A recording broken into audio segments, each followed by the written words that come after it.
Hello, I am Dr. Sangeeta Atila. I am a consultant psychiatrist at Amen Healthcare, and I see a lot of patients with borderline personality disorder. Mostly they are suffering, लेकिन लोग उनको बहुत ज़्यादा dramatic बोलते हैं, dysregulated बोलते हैं। But मैं इसके बारे में थोड़ा सा आपको और डिटेल में बताना चाहती हूँ कि ये असल में क्या है, क्यों होता है, इसका क्या इलाज होता है, इसको कैसे मैनेज कर सकते हैं। बॉर्डरलाइन पर्सनैलिटी डिसऑर्डर का जो प्रेवलेंस है या फिर 100 में से एक व्यक्ति या फीमेल में मोस्टली होता है ये। और गुड़गांव सिनेरियो की बात करें तो मुझे लगता है कि यहाँ पे थोड़ा सा बॉर्डरलाइन पर्सनैलिटी काफ़ी ज़्यादा कॉमनली मैंने क्लाइंट्स में देखी है। सो इस पर्सनैलिटी के अंदर जो बिहेवियर होता है या फिर इमोशनल रेगुलेशन होता है, थिंकिंग पैटर्न होता है, वो डिफरेंट होता है और वो उनकी खुद की लाइफ और जो उनके आसपास उनके साथ रहते हैं उनकी लाइफ को बहुत ज़्यादा इम्पैक्ट करता है।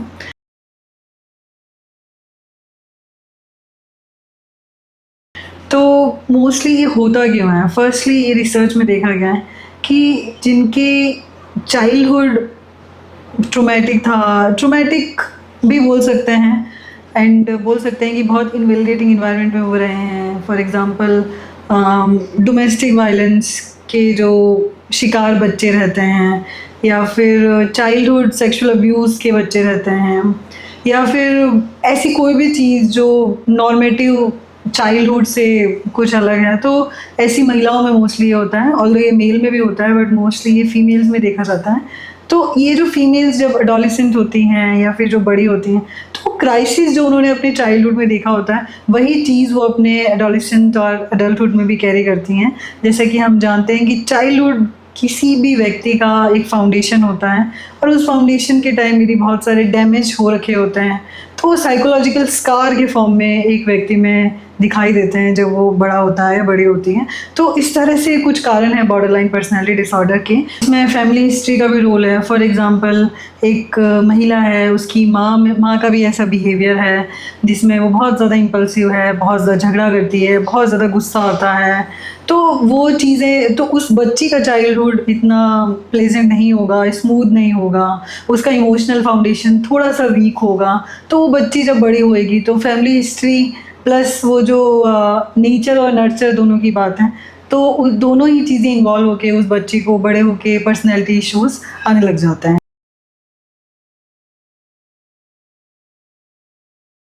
सो बॉर्डरलाइन पर्सनैलिटी डिसऑर्डर के सिम्टम्स की यदि हम बात करें तो सबसे इम्पॉर्टेंट सिम्टम है कि उनको इमोशनल डिसरेगुलेशन होता है। इसका मतलब वो इमोशंस रेगुलेट नहीं कर पाते हैं। यदि उनको हैप्पीनेस है वो भी इंटेंस है, सैडनेस है वो भी इंटेंस है, या फिर एंगर है वो भी बहुत ज़्यादा इंटेंस है। तो कहाँ पे कितना गुस्सा करना है, कहाँ पे कैसे गुस्सा करना है वो नहीं जान पाते हैं। तो कई बार उनको इतना गुस्सा आ जाता है कि वो डैमेज भी कर देते हैं, खुद के पर्सनल बिलोंगिंग्स जैसे फ़ोन हो गया, लैपटॉप हो गया, उनको तोड़ देते हैं, खुद को हार्म कर लेते हैं। आप देखेंगे बॉर्डरलाइन पर्सनैलिटी डिसऑर्डर की फीमेल्स में बहुत ज़्यादा कट्स होते हैं। वो इतने ज़्यादा कट्स, थ्रेड्स देते हैं बहुत ज़्यादा। कट्स की अपना एक रीज़न है जो मैं I will explain you later, but you can see there are lots of cuts in on the wrist and also on the hands. तो ये कई बार गुस्से का पार्ट होता है। वो कई बार वायलेंस में भी इन्वॉल्व हो जाती हैं, अपने पार्टनर्स को कई बार वायलेंट हो जाती है उनके लिए, उन आसपास के लोगों को भी कई बार उनकी वो पिटाई कर देती हैं, वर्बली बहुत अब्यूज़ करने लग जाती हैं। कट्स के पीछे की ये थ्योरी बुक में लिखी हुई है कि कट्स लगाने से उनको उनका मूड इम्प्रूव होता है and yes they are part of to release those emotions also, and also part of anger भी हो सकता है।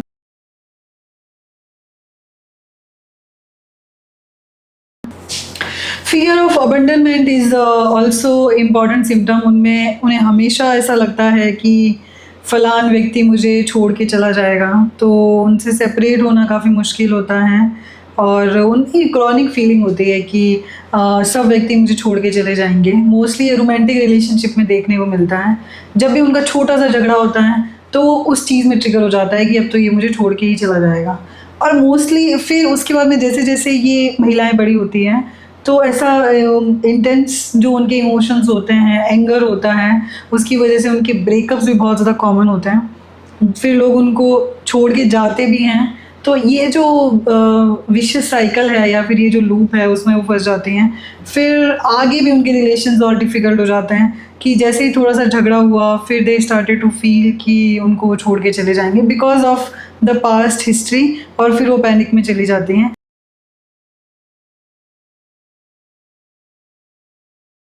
पैनिक का मैं आपको ये बताना चाहती हूँ कि थ्योरेटिकली जिनको बॉर्डरलाइन पर्सनैलिटी डिसऑर्डर है उनको लाइफ टाइम में देर इज़ 100% प्रिवलेंस कि उनको कोई ना कोई मेंटल इलनेस होती है। मोस्टली एनजाइटी और डिप्रेशन होता है। इसका रीज़न ये है कि एनजाइटी को ऐसे आप समझ सकते हो कि जैसे वो बहुत ही क्राइसिस वाली चाइल्डहुड से आगे आके बड़े होते हैं। चाइल्डहुड बहुत उनका परेशानी वाला होता है, तो जब छोटा सा भी कोई ट्रिगर हो जाता है तो वापस उसी चाइल्डहुड उस क्राइसिस में डोमेस्टिक वायलेंस या सेक्सुअल अब्यूज उसी में वापस पहुंच जाता है। Anxiety is definitely very common in these patients and depression is also very common because इतना इंटेंस एंगर, इमोशनल प्रॉब्लम्स और लोग उनको छोड़ के जाते हैं। There are lots of bad breakups. तो human is a social animal और बार बार उनके जब इतने बैड ब्रेकअप्स होते हैं या फिर आसपास के लोगों से बहुत झगड़े होते हैं, दोस्तों से झगड़े होते हैं, माँ बाप से झगड़े होते हैं या फिर सिबलिंग से झगड़े होते हैं, तो उनके रिलेशंस जब अनस्टेबल होते हैं और उनके mood and they are very sensitive for the mood thing, तो they are very vulnerable to land into depression also. ये क्या होता है कि ये क्राइसिस वाली सिचुएशंस हैं जिसमें हमें कई बार क्लाइंट्स को एडमिशन हॉस्पिटलाइज भी करना पड़ता है।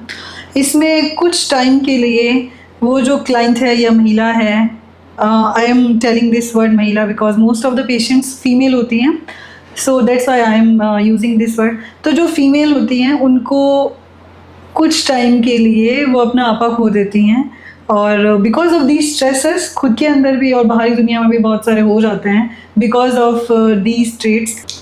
तो उनको माइक्रोसाइकोटिक एपिसोड्स कुछ टाइम के लिए they lose control, odd behave करने लग जाती हैं या खुद का सेंस ऑफ सेल्फ खो देती हैं।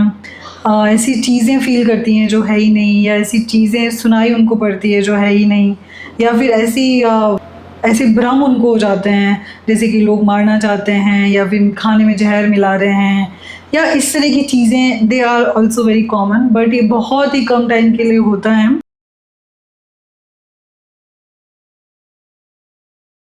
रिलेशनशिप अनस्टेबिलिटी, जैसे कि हम अभी तक के यहाँ तक वीडियो में पहुँचे हैं तो आप समझ पाए होंगे कि रिलेशनशिप्स मेंटेन करने में काफ़ी प्रॉब्लम होती है क्योंकि इंटेंस इमोशंस फील होते हैं, फियर ऑफ अबेंडनमेंट होती है।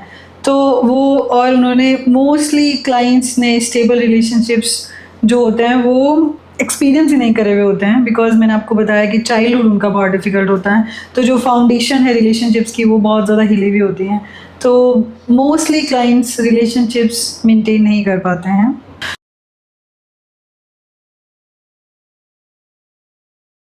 इसमें एक बहुत ही कॉग्निटिव डिस्टॉर्शन का भी रोल होता है। कॉग्निटिव डिस्टॉर्शन मतलब फॉल्टी बिलीव्स जिसकी वजह से the believes are not true and उनकी वजह से हम बहुत परेशान होते हैं। दैट इज़ ऑल और नन थिंकिंग या फिर ब्लैक एंड वाइट थिंकिंग। ये जो महिलाएं होती है या व्यक्तियों और सिचुएशंस को या तो बहुत ही अच्छा या फिर बहुत ही बुरा तरीके से देखती है। There is no grey zone. या तो चीज़ें, या तो कोई व्यक्ति बहुत ही अच्छा है उनकी नज़र में और वो उनको आइडियलाइज कर देती हैं, या फिर कोई व्यक्ति बुरा ही है, उनमें कोई अच्छा ही नहीं है और वो हर सिचुएशंस को भी ऐसे बॉक्स में डालती हैं। This person, this situation is good and that is bad. तो ये इस तरह से जब वो सोचती हैं तो वो रिलेशनशिप्स मेंटेन नहीं हो पाते हैं बिकॉज रिलेशनशिप्स में इट्स नॉट लाइक कि सब चीज़ें अच्छी हैं या सब चीज़ें बुरी हैं। हम कोई परफेक्ट नहीं होते, रिलेशनशिप्स भी परफेक्ट नहीं होते हैं, तो बहुत सारी मिस्टेक्स भी होती हैं। तो वो उस सब चीज़ों को समझ नहीं पाती कि कोई चीज़ नेगेटिव और पॉजिटिव का मिक्सचर भी हो सकती है।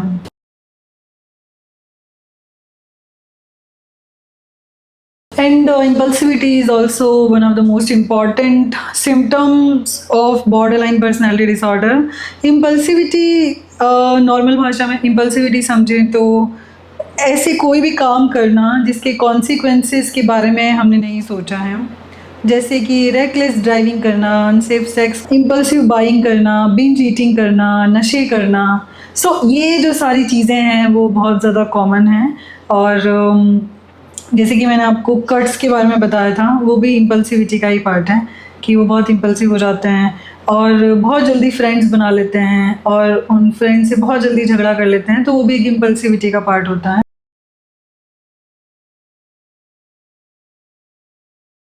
सुसाइडल थ्रेट्स इन फीमेल्स में बहुत ज़्यादा कॉमन होता है। छोटा सा झगड़ा होता है, वो थ्रेट देती हैं। ऐसा भी देखा गया है कि जब वो कोशिश करती हैं मरने की, तो कई बार उनको आईसीयू में भी एडमिट कराना पड़ता है। और कई बार अनफॉर्चुनेटली जब वो बहुत टाइम से थ्रेट दे रही होती हैं तो अगले व्यक्ति को लगता है कि ये तो नाटक कर, और कई बार वो अटेम्प्ट अनफॉर्चुनेटली कंप्लीट भी हो जाता है। आपके आसपास कोई भी महिला ऐसी हैं जो छोटे छोटे झगड़ों में इमोशनल रेगुलेशन खो देती हैं और मरने की बातें करती हैं, तो आप साइकियाट्रिस्ट को ज़रूर दिखाएं उसको।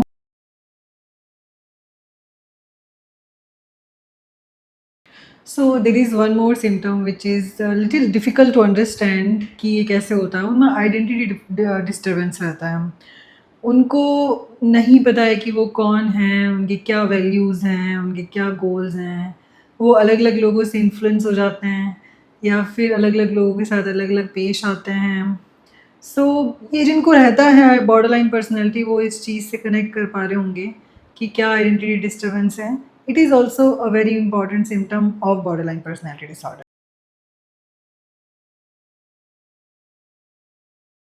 और ये सारे सिम्पटम्स सुनने में सिम्पटम नहीं लगते हैं। ये सारे सिम्पटम्स जब आपके सिम्पटम्स आप आसपास किसी में देख रहे होते हैं तो आपको यही लगता है कि ये कोई ड्रामा है and she is very Moody. तो परसीव ऐसे ही होते हैं डेफिनेटली। इसको समझना बहुत मुश्किल है इस पर्सनैलिटी डिसऑर्डर को। आप में है तो उसको एक्सेप्ट करना भी बहुत मुश्किल होगा कि मेरे में कोई पर्सनैलिटी डिसऑर्डर है। आपके आसपास किसी को हो तो आपको बहुत ही गलत लगती होगी कि she is not a good girl, या वो नाइसली बिहेव नहीं करते, बहुत ज़्यादा क्रैंकी रहते हैं, बहुत ज़्यादा मूडी रहते हैं, बहुत ज़्यादा ड्रामेटिक रहते हैं। They can be borderline personality disorder, they can be suffering from borderline personality disorder, I would say. तो इसके ट्रीटमेंट की बात करें तो इसके ट्रीटमेंट दो तरह से होते हैं। साइकोलॉजिकल ट्रीटमेंट होता है, साइकियाट्रिक ट्रीटमेंट होता है। साइकोलॉजिकली बहुत सारी थेरेपीज़ ऐसी हैं जिसके अंदर हम क्लाइंट्स को ये अंडरस्टैंड कराते हैं कि इनके क्या रीज़न्स हैं, इनमें इंसाइट लाते हैं और हम ये समझाते हैं कि ये इंटेंस जो इमोशंस हैं उनको कैसे रेगुलेट किया जाता है। माइंडफुलनेस सिखाते हैं या फिर रिलेशनशिप्स कैसे मेंटेन होती है जो वो नहीं कर पाते हैं, और बहुत सारी चीज़ें हम साइकोलॉजिकली उनको समझाते हैं।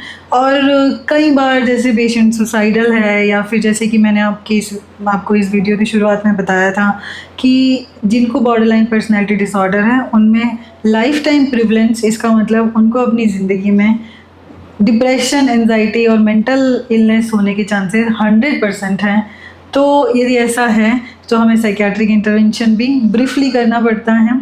जैसे कि हमें कई बार एंटी डिप्रेसेंट देनी पड़ती है कुछ महीनों के लिए, उनमें माइक्रोसाइकोटिक एपिसोड्स आते हैं तो हमें हॉस्पिटलाइज करना पड़ता है। और कई बार क्राइसिस में yes, hospitalization is the best thing.